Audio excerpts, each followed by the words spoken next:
promotions because of the bad economy. Yeah. Every store got hit especially hard. There's one that I used to go to. Just one day I went to the mall and it was just gone. And I kind of thought to myself, hell, I spent so much money and time and passion at the store. It could at least go out in style. Just disappear in one day. Maybe it could have left a little decoy log behind, like a ninja. So, there was no decoy log, and I ended up with 8,000 frequent buyer points for just one store, right? Completely useless now. Yeah, I spent a lot of money at that store. Wow. Okay, let's be real, they were useless when the store was open. Because, yeah, with my 8,000 points, I could buy anything in the dollar clearance bin. Which includes the entire set of 4 kids DVD of One Piece. I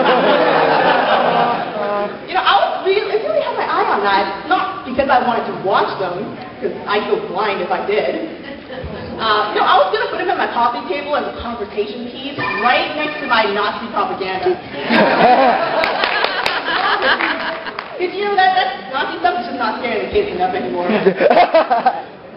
Speaking of propaganda, the Japanese government has announced that they have appointed 3 kawaii ambassadors. They're going to send them on international missions to improve their international prestige because they're feeling a little threatened by the economic rise of China. Not to be outdone, Fanime has announced their own kawaii trio, who looks exactly like the Japanese ones, except they're missing the little hologram stickers on their butts. It's like, oh man, just get a real thing. So they've first gone to Thailand, they interacted with the press, posed for pictures for 2 hours.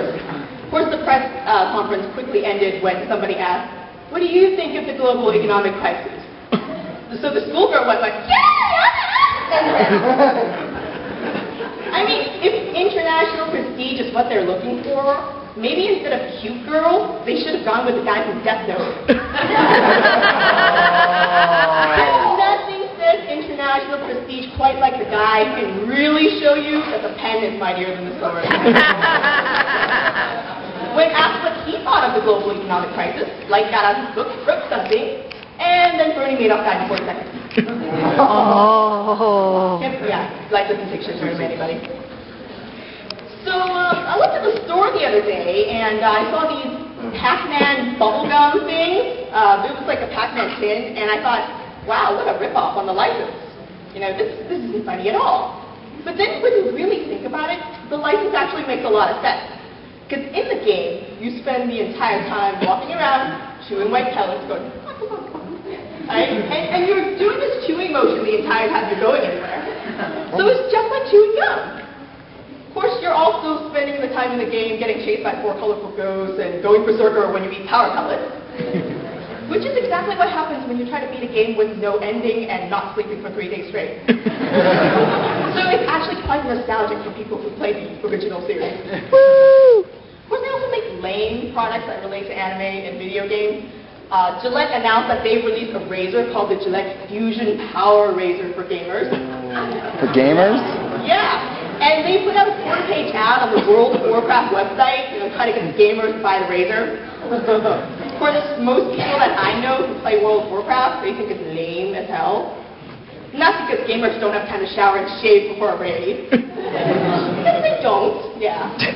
Not even because somehow 5 razor blades isn't enough to go through gamer fuzz. Which is what you get when you spend 5 days straight sitting in front of your computer because they just released Wrath of the Lich King instead of going to work or speaking to people.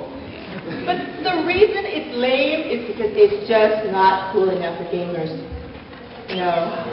I mean, you spend 13 hours a day carrying around a sword called Cyrilus Bloodblade of Invar, right? But you're like, here's a power gamer, I'm going to use this.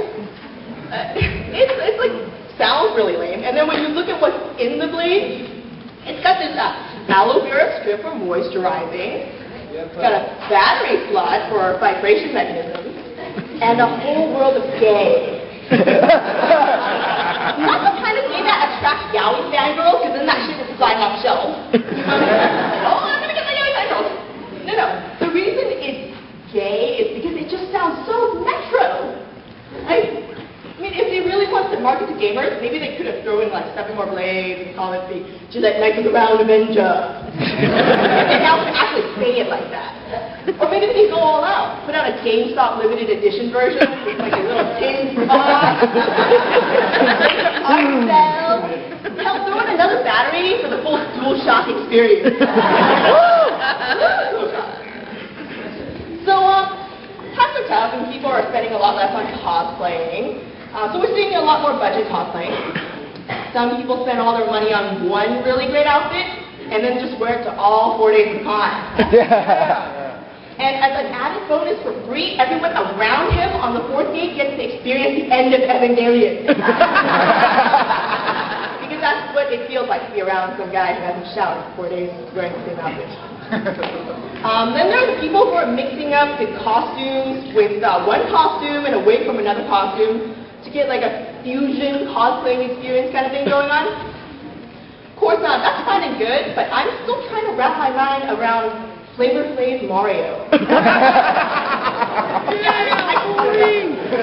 guess he looks fine with his like giant mushroom and his pimp cane walking around like he rules the universe. Like, it's fine. But then his Princess Peach is a little bit questionable. You know what I'm talking about, right? She's just kind of so skanky that she needs to stay at another castle. She needs a family convention, kind of. Then there are the truly desperate people who literally stop by Costco before they come to the con, and they show up as Solid Snake in a box. So like, oh look, there's 10 more Solid Snake. He's fighting GE Solid Snake. And that's all fine and dandy. It was cute when there were like 5 of them running around. But then when the Metal Gear Solid Cosplay Gathering starts to look like an ad for public storage.